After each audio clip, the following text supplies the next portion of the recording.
Well, let's just look. You know, it's just interesting. Just interesting. You know, someone said something to me, it provoked me to think. You know, I always get provoked to think when someone says something. I think, that's not right. And then I look to see why it's not right. And there's a book called the Bible. And if you believe it, you remember Jesus had a trouble in John 6 when people turned to him and after he said, look, God's my Father, and they went about to kill him. Once you say God's your Father, you're going to have trouble. Once you say God lives within you and Christ lives in your mortal flesh, then you're going to have trouble.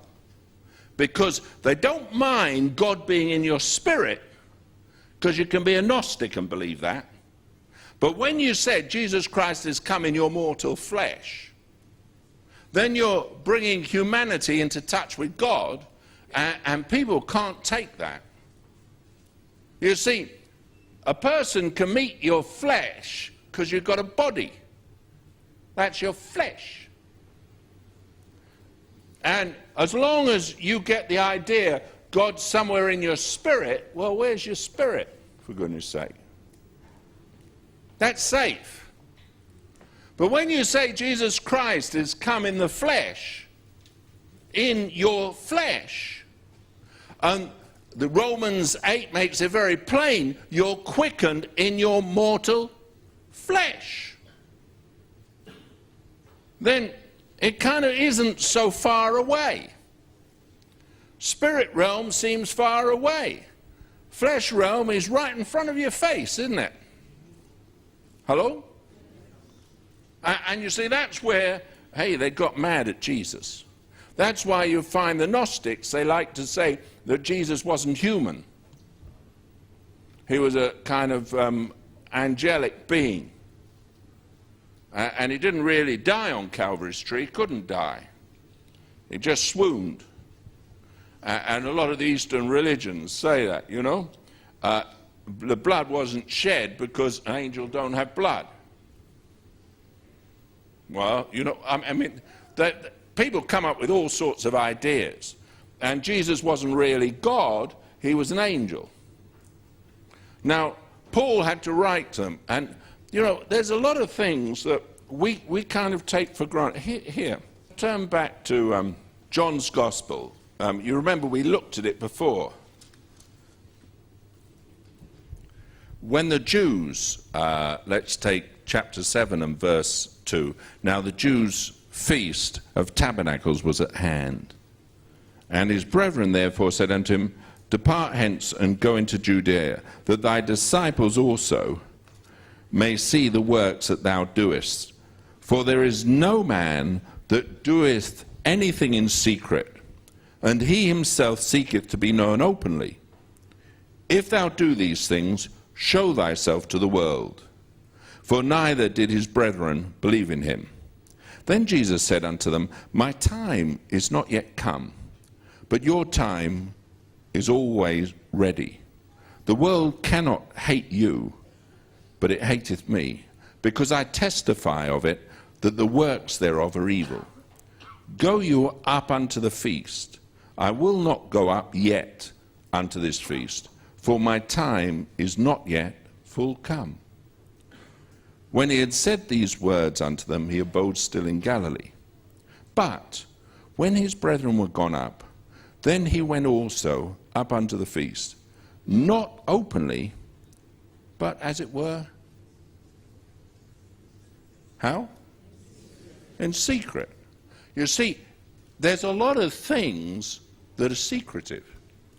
That, you know, when Jesus went up into the mountain, he took 3 disciples with him, Peter, James, and John. Now, he wanted them to know. Think of this. When Moses went up the mount, Joshua went with him. When Moses went into the tabernacle, Joshua went with him. They were very secretive. And the idea that he never did anything in secret when he spoke to teach the people, to do miracles. But when it came to the actual thing of let's say, the girl who was ill, he pushed everyone out. She was dead. And he was going to raise her from the dead. He shoved people out. And we've got this idea that everything's always in the open. Well, it's not. There are things that need to be in the open, and there are things that God does in secret. And Jesus was open at times and secretive at times.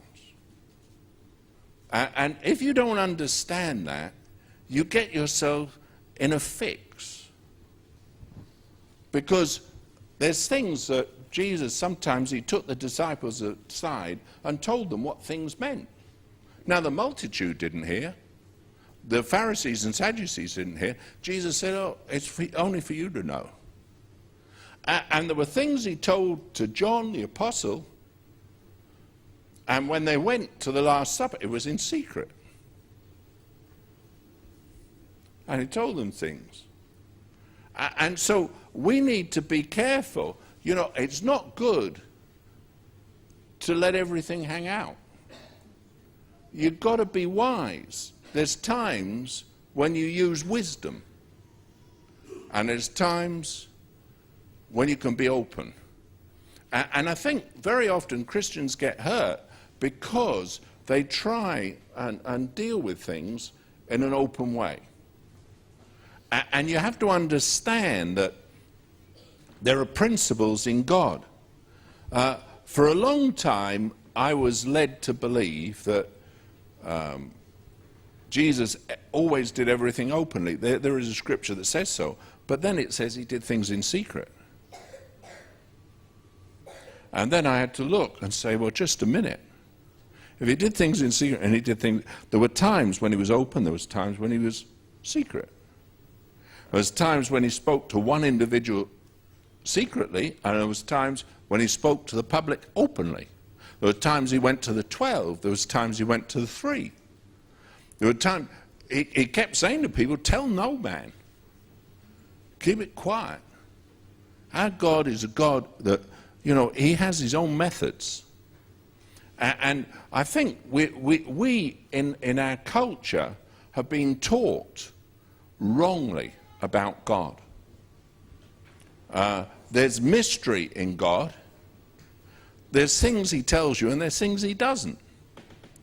I was rung up by a Welshman today, or the Welshman rang up, and I happened to, in the end, get the phone. And he was asking about end times. Do I believe in the judgment, 7 years tribulation and all that junk? No, I said. I don't. And he said, well, what about Revelation? I said, that's your interpretation and other people's interpretation.